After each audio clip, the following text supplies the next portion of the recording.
Hello friends, welcome to Sandeep आगरमोर tutorial. दोस्तों, अभी हम आर्डिनो की प्रोग्रामिंग और उसके प्रोजेक्ट्स किस तरह से बनाए जाते हैं इसके बारे में सीख रहे हैं। हमारी यह आर्डिनो प्रोग्रामिंग की सीरीज़ चल रही है। दोस्तों, इस वीडियो में मैं आपको एलसीडी डिवाइस के बारे में बताऊंगा। ये जो मेरे हाथ में आप डिवाइस देख रहे हैं, यह इस तरह की ये एलसीडी डिवाइस है। यह हम आर्डिनो प्रोजेक्ट्स में जो भी हमारे आउटपुट क्वांटिटी होती है उसे डिस्प्ले कराने के लिए या आउटपुट में कोई मैसेज को प्रिंट कराने के लिए हम इस एलसीडी डिवाइस का यूज़ करते हैं। तो इसे किस तरह से आर्डिनो बोर्ड के साथ कनेक्ट किया जाता है और इसमें कौन कौन सी पिन होती हैं, इसके बारे में मैं आपको इस वीडियो में बताऊंगा। पहले दोस्तों हम जानेंगे कि इसमें कौन कौन सी पिन्स होती हैं, उनका फंक्शन क्या होता है, और उसके बाद हम नेक्स्ट वीडियो में आपको बताएंगे कि हम इस एलसीडी डिवाइस को किस तरह से आर्डिनो बोर्ड के साथ कनेक्ट कर सकते हैं। दोस्तों, यदि आपको हमारे यह वीडियो पसंद आ रहे हो तो वीडियो को लाइक करें, शेयर करें, चैनल को सब्सक्राइब करें और हमारे लेटेस्ट वीडियो का नोटिफिकेशन पाने के लिए बेल आइकन को प्रेस करना एवं ऑल नोटिफिकेशन को इनेबल करना ना भूलें। दोस्तों, यदि आप आर्डिनो बोर्ड या उससे रिलेटेड एलसीडी या अदर डिवाइसेस परचेस करना चाहते हैं तो मैं डिस्क्रिप्शन में कुछ डिवाइसेस की आपको लिंक दे दूंगा, जहां से जाकर आप डायरेक्टली परचेस कर सकते हैं। दोस्तों, देखिए हमने यहाँ पर ब्राउज़र ओपन कर लिया है और इस ब्राउज़र में हम सबसे पहले हमारी जो सिमुलेशन वेबसाइट होती है उसे हम ओपन कर लेते हैं। और ये हमारा ऑनलाइन आर्डिनो सिमुलेटर, इसे हम ओपन करके यहाँ पर ये जो होम पेज निकलता है, यहाँ पर इस होम पेज में आर्डिनो यूनो बोर्ड को हम सिलेक्ट करेंगे। हम अभी इसी पर प्रोग्रामिंग करना सीख रहे हैं। अब देखिए दोस्तों, यहाँ पर आज हम आपको बताने वाले हैं कि एलसीडी क्या होता है। तो एलसीडी सबसे पहले हमें यहाँ पर जो लिस्ट होती है, इस लिस्ट में से हमें एलसीडी को सिलेक्ट करना होगा। तो यहाँ पर आप देखेंगे कि इस लिस्ट में जो ड्रॉप डाउन मेन्यू होता है, इसमें आपको कुल 4 प्रकार की एलसीडी यहाँ पर दी हुई हैं। तो इनमें अलग अलग प्रकार की एलसीडी होती हैं। तो ये कौन कौन सी एलसीडी होती है, उनमें क्या डिफरेंस होता है, इसके बारे में हम किसी अन्य वीडियो में बात करेंगे। अभी हम यहाँ पर सबसे बेसिक एलसीडी जो होता है हमारा 16:2, इसे हम ओपन करते हैं। तो देखिए इस तरह की डिवाइस मैंने आपको हमारे इंट्रो में इस वीडियो की शुरुआत में ही बताई थी। तो देखिए ये जो डिवाइस है इसे 16:2 इसलिए कहा जाता है क्योंकि इसमें यहाँ आप जो डॉट अंदर आपको बने हुए दिख रहे होंगे, तो ये 16 होते हैं। यहाँ पर 16 कॉलम्स होते हैं और 2 रो होती है। ठीक है, तो इनके माध्यम से ही हम यहाँ पर कुछ भी प्रिंट कराते हैं। ठीक है, तो अभी वह सब बातें डिटेल्स वाली मैं आपको ज़्यादा जो है नेक्स्ट वीडियो में बताऊँगा। अभी यहाँ पर हम केवल इस एलसीडी के बारे में समझ रहे हैं कि इस एलसीडी में पिन कौन कौन सी होती है। तो दोस्तों देखिए यहाँ पर मैं आपको बता देता हूँ कि देखिए इस एलसीडी में आपको यहाँ पर 1 से लेकर के 16 कुल 16 पिन्स आपको यहाँ पर नज़र आएंगी। तो जिसमें से दोस्तों ये D0 से लेकर D7 तक की पिन जो है इसकी डेटा पिन्स होती है। इसमें जो भी डेटा एंटर किया जाता है वह इन D0 से D7 पिन के माध्यम से ही होते हुए इस एलसीडी पर डिस्प्ले होता है।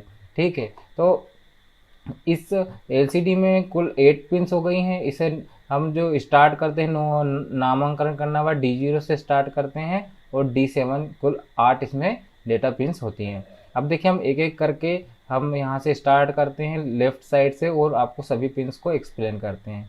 देखिए दोस्तों, किसी भी डिवाइस को वर्क करने के लिए उसमें हमें सप्लाई देना होती है। तो यहाँ पर एलसीडी का जो VSS पिन होता है इसे हम ग्राउंड से कनेक्ट करते हैं। ये वाला जो ग्राउंड पिन दिख रहा है आर्डिनो का, इससे हम VSS को कनेक्ट करते हैं। आप आर्डिनो बोर्ड के किसी भी ग्राउंड पिन को VSS से नेगेटिव सप्लाई दे सकते हैं। कोई ऐसा कोई प्रोटोकॉल नहीं है कि आपको ये जो ऊपर डिजिटल पिन्स के या पिन नंबर 13 के ऊपर जो ग्राउंड पिन दिया है इसी को कनेक्ट होता है। आप किसी भी पिन के माध्यम से इसे जीरो सप्लाई ग्राउंड सप्लाई दे सकते हैं। ठीक है, इसके ही जस्ट साइड में यहाँ पर आपको VDD नाम का पिन दिखता है।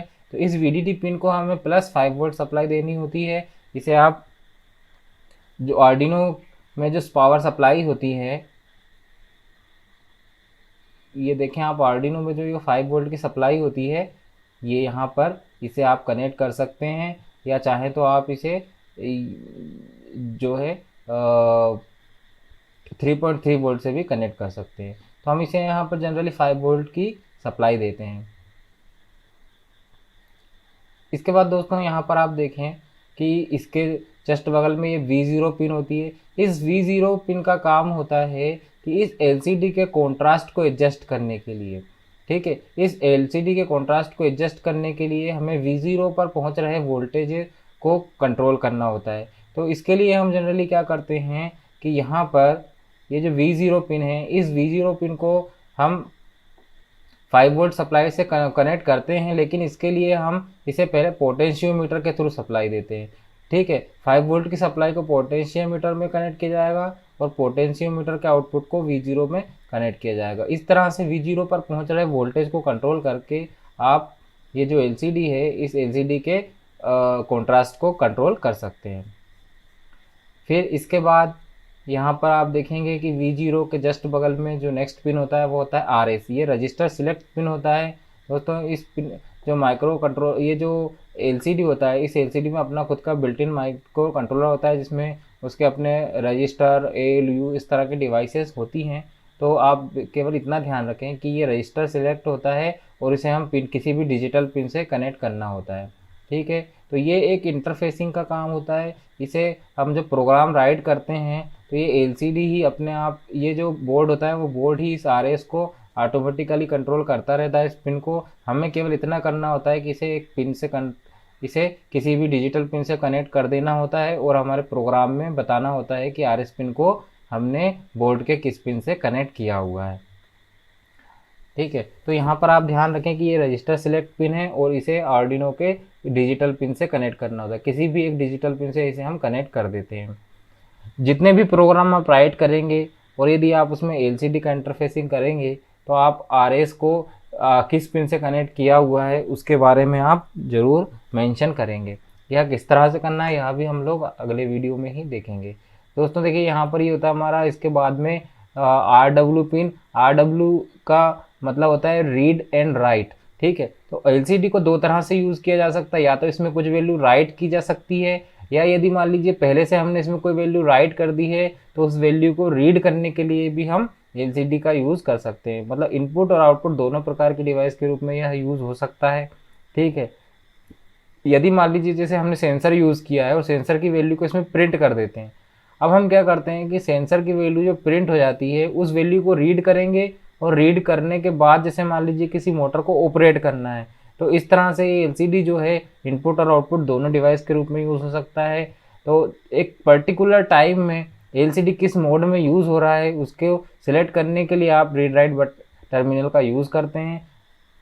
तो इसमें यदि मान लीजिए ये जो राइट टर्मिनल है ये RW टर्मिनल है, यदि ग्राउंड इसका जो वोल्टेज लेवल है यदि वह 0 हो जाता है तब यह LCD राइट मोड में यूज़ होता है। और यदि जो LCD है इस पर 5 वोल्ट आ जाते हैं या ये कहिए कि इसका जो स्टेट है वो हाई हो जाता है तब ये जब ये रीड मोड में यूज़ होता है। तो इस तरह से ये रीड राइट टर्मिनल काम करता है। तो इसे जनरली हम लोग जब LCD को डिस्प्ले के रूप में यूज़ करते हैं तब हम यहाँ पर ये जो RW पिन होता है इसे ग्राउंड से कनेक्ट कर देते हैं, इसे 0 वोल्ट से कनेक्ट कर दिया जाता है। नेक्स्ट बटन होता है, नेक्स्ट टर्मिनल होता है इनेबल का।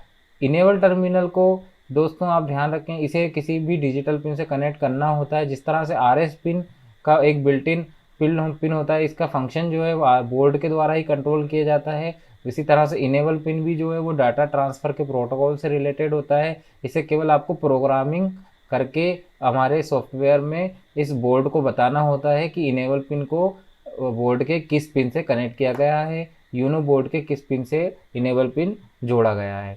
ठीक है, इसके बाद नेक्स्ट हमारे जो डेटा पिन्स होते हैं D0 से लेकर के D7 तक, इन्हें आप किसी भी डिजिटल पिन से कनेक्ट कर सकते हैं। ठीक है, फिर इसके बाद नेक्स्ट होता है हमारा एनोड कैथोड। अब दोस्तों देखिए, हमने बोर्ड को सप्लाई, हमने जो LCD था इस LCD को सप्लाई देने के लिए, इसमें डिफरेंट कंपोनेंट्स को सप्लाई देने के लिए हमने जो है VSS और VD पिन का यूज़ किया था। लेकिन इसमें जो यहाँ पर आपको बेकलाइट दिख रहा होगा, ठीक है, इसका जो बेकलाइट होता है उस बेकलाइट को सप्लाई देने के लिए हम एनोड पर जो है 5 वोल्ट की सप्लाई देते हैं।